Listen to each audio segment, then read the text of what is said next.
ارے میرے 6 مہینے کے بچے نے تیرا کیا بگاڑا؟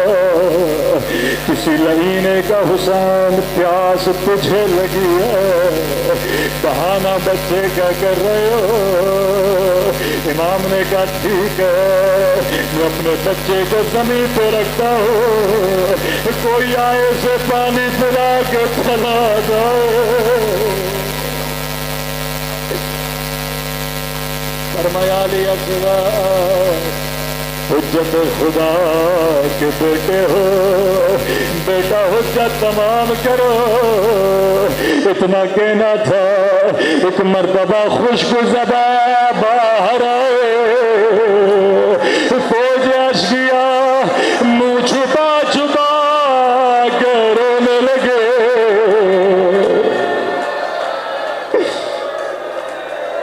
ابن سعد نے کہا حرملا اقطع کلام الحسین، کہیں انقلاب نہ آ جائے۔ اسلائی نے تیر لیا، کمان لیا، لیکن جب چلانا چاہتا تھا اس کے ہاتھ لرزے، تیر و کمان گر گیا۔ ابن سعد نے تانا مارا، کہا حرملا اگر کوئی پوچھتا مجھ سے تیرے لشکر میں سب سے شقی القلب کون ہے، سب سے سنگ دل کون ہے، میں تیرا نام لیتا، لیکن حرملا 6 مہینے کے بچے سے ڈر گئے۔ کہنے لگا ابن سعد بچے سے نہیں ڈرا، جب تیر چلانا چاہتا ہو ایک کالے بڑکے میں بیوی ہے، سر پہ قرآن کہتی ہے حرملا تیرے بھی چھوٹے چھوٹے بچے ہیں، او میرے اصغر نے تیرا کیا بگاڑا؟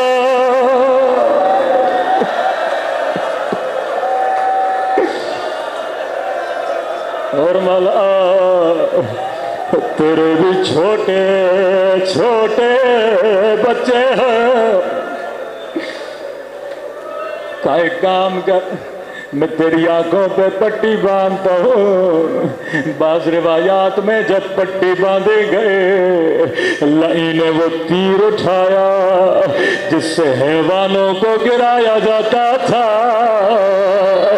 جس کا وزن علی اصغر سے زیادہ تھا، یہاں تیر کمان سے نکلا۔ حسین نے ایک نگاہ اپنے بچے کو دیکھا، من العظم الى العظم، تیر کان سے گیا اور دوسرے کان سے باہر گیا۔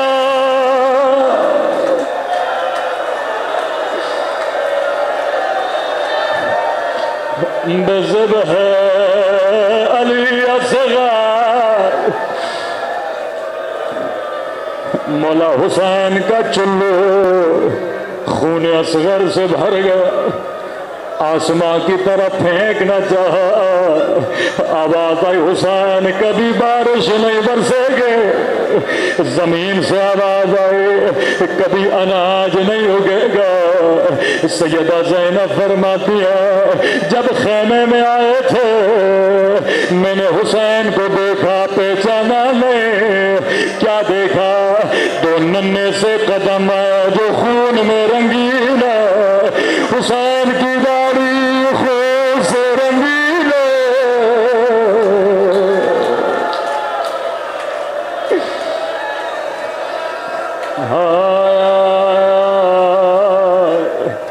میرا غریب مولا،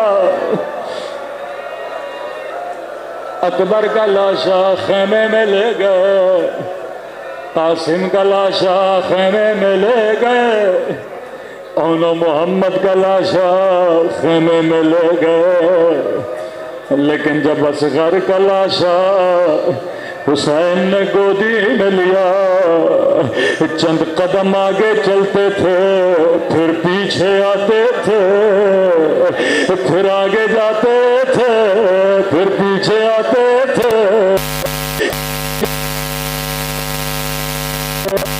حسین کی نگاہ خیمے کے پر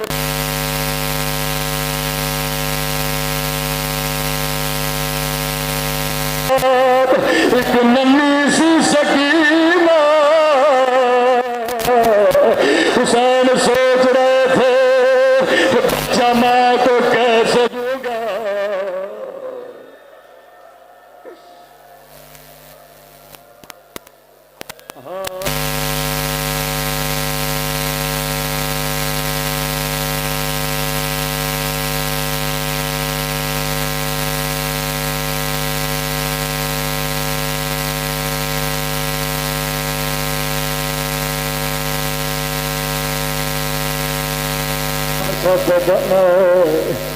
گھوڑوں کا وزن برداشت نہیں کرے گا. کم از کم اس بچے کا بدن بمال ننھی سی خبر بنائے. لیکن آزادار جب 11 محرم کا دن آیا حرملا نے کہا میرا سر کہاں ہے. کسی نے کہا خیمے کے پیچھے قبر بنائے تھے.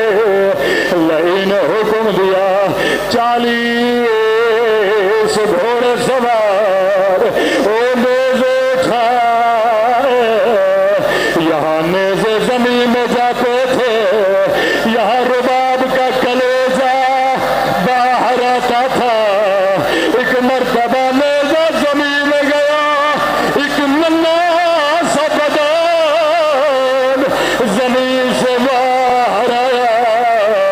رباب کی فریادیں بلند ہوئے ہائے میرا علی اصغر. ایک مرتبہ تیر سے دوسری مرتبہ نیزے سے. لیکن قیامت کا منظر تھا جب بچے کو ماں کے سامنے اولائی نے ذبح کیا. رباب کی فریادیں بلند ہوئے ہائے میرا پیاسا بچہ.